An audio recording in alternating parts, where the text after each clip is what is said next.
Hello and welcome to this week on Drinking with Dave.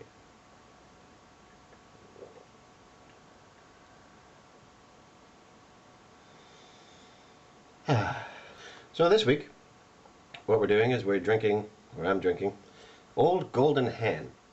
Now this is from I think it's called the Morland Brewery, but these are the guys who made Old Speckled Hen. And I'll just give you some particulars here on the beer. It's 4.1%. It is a pale ale. I'll just read you the bump here on the back. It says, crafted by the master brewer of Old Speckled Hen, this light golden beer delivers both flavor and refreshment. Brewed using the finest pale malts and the rare Galaxy hop. So pale malts and the hops they're using makes it a pale ale. To give a light golden color, subtle tropical fruit notes, and a deliciously smooth finish. 2.1 UK units, contains malted barley, all that other don't drink while pregnant, all that stuff that's on the back of the bottle. It's usually there, is there this time. So we'll get into the taste here.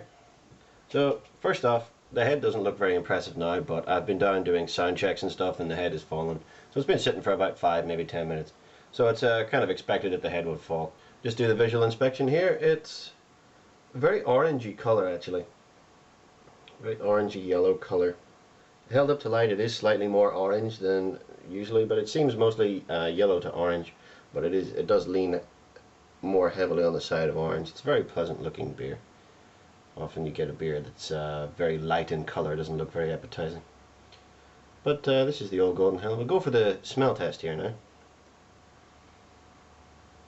Well, instantly you get a big hoppy smell. You're aware that this is a well-hopped beer.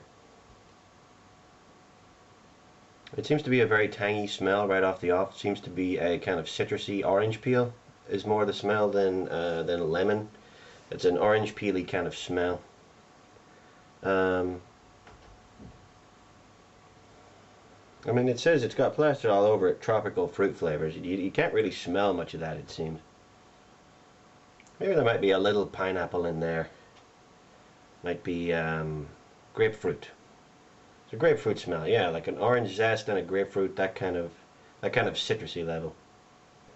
Let's move on to the taste.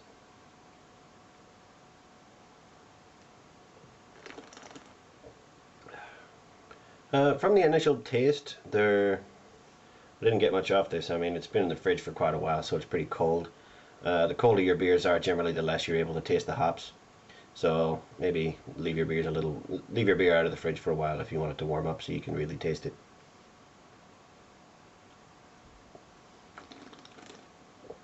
Yeah, that citrusiness definitely carries over. It is a grapefruity kind of taste. It's not watery, the taste, but it's not as oily as a lot of the other beers that I've had, especially the ones like IPAs, which have a lot of hop in them. It's on the hoppier side of beers for sure. It's well hopped, I'd say, but not like crazy hopped. It's not like massive all hops. It's just nicely hopped. The Galaxy hop that they say they're using in it is quite nice. It has quite a lot of flowery taste to it, this beer. Especially when you take, larger mouthfuls and bigger drinks of it. It's quite flowery, and it's kind of like that pollen smell you get in the summertime. It tastes quite a lot like that, I guess. The taste is generally a springtime or summertime kind of taste. There's a lot of citrusiness happening. They say tropical fruits, but it's not I'm not noticing a lot of tropical fruit going on here. It does seem to be grapefruit, maybe little bits of pineapple and stuff. Occasionally the Smithwick's Pale Ale that I had last week, that can have a banana taste. So the pale ales definitely do with the pale malts and the choice of hops. The pale ales definitely are fruitier, hoppier beers. This one has a little bit of a resiny kind of taste, which well, the hops they put off a lot of oil when you put them in the beer, so that's what that resiny taste is. It's a hop taste, but it's not a piney resin. It's just a kind of flowery resin or a pollen kind of taste and smell. It's definitely springtime, summertime, this sort of beer. Although it doesn't look at this beer, it's actually quite well carbonated. You can't really see much rising carbonation in it. Usually you can when you get lagers, and especially when I did the first pour, there was bubbles all over the place.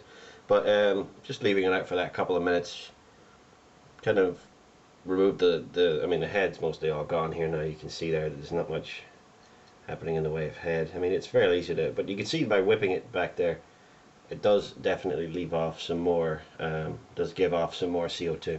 Head retention isn't very good, but that's a presentation thing really. It's not about the taste of the beer. The taste of the beer is definitely springtime and summertime.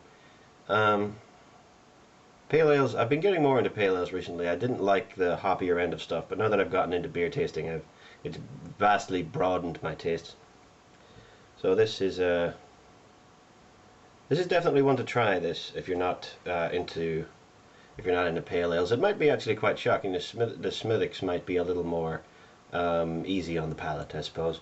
This one though is definitely complex and nice and rich flavors, you know. So if you can get some of this Old Golden Hen, I would definitely suggest doing it.